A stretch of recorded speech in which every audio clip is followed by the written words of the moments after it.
Welcome to Magical Toy Box Tales, a magical world where stories come to life and adventure is everywhere. Hi, friends. I'm Snuggle Sprout. Ready to dream, imagine, and explore. Every story is filled with wonder, fun, and surprises just for you. Let's make new friends, discover new worlds, and have so much fun together. Alright friends, it's story time. Let's sit nicely, get our ears wide open, and get ready to listen closely. I can see some eager faces already. Well done! Who's ready to hear an amazing story? Okay, here we go. The Penguin Who Wanted to Be a Pink Flamingo. Once upon a time, the frozen shores of Antarctica, where the wind howled and the ocean shimmered like a sheet of glass, lived a little penguin named Percy. Percy was no ordinary penguin. While his friends were happy waddling around in their black and white tuxedos, Percy longed to stand out. Every year, a flock of tall, graceful flamingos would visit their icy home for a short rest before continuing their long journey.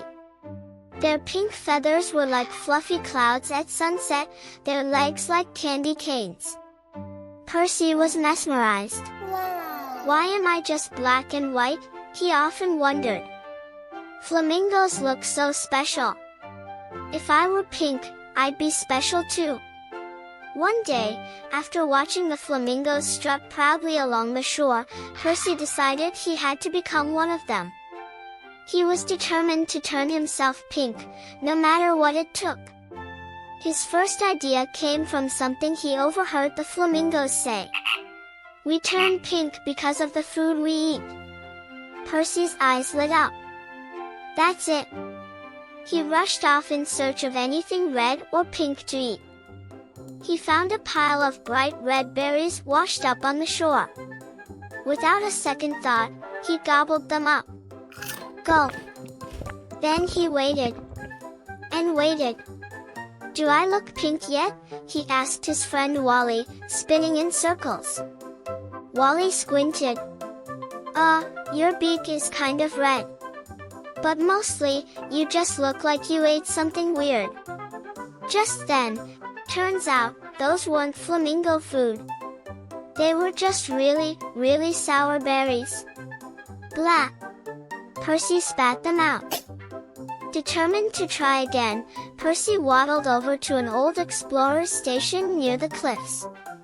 There, he spotted a rusty can of pink paint. He carefully dipped his flippers into the paint and splashed it all over his feathers. When he was done, he stood tall, chest puffed out. "I did it! I'm pink! I'm a flamingo now!" But just as he turned to show off, the freezing Antarctic wind blew past him, whoosh! The paint stiffened instantly, making his feathers stick together. Percy tried to waddle forward, crack, his frozen pink feathers didn't move.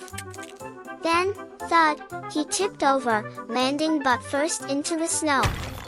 Wally walked up, shaking his head. "Well, you are pink, but now you can't move." Percy groaned. Maybe this wasn't such a good idea either.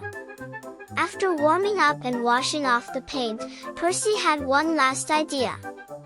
If I can't eat my way to pink, and I can't paint myself pink, maybe I can decorate myself pink.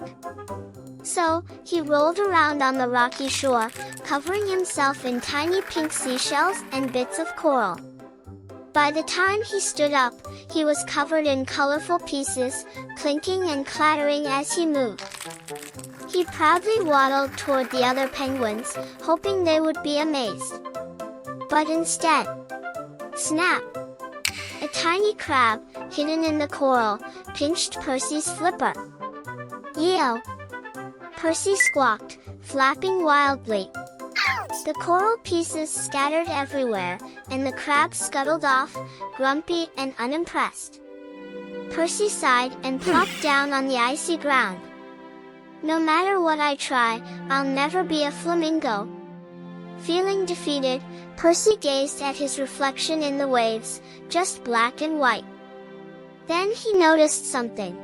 Nearby, a flamingo flailed, struggling to stay upright. "How do you penguins do this?" she huffed. Percy chuckled.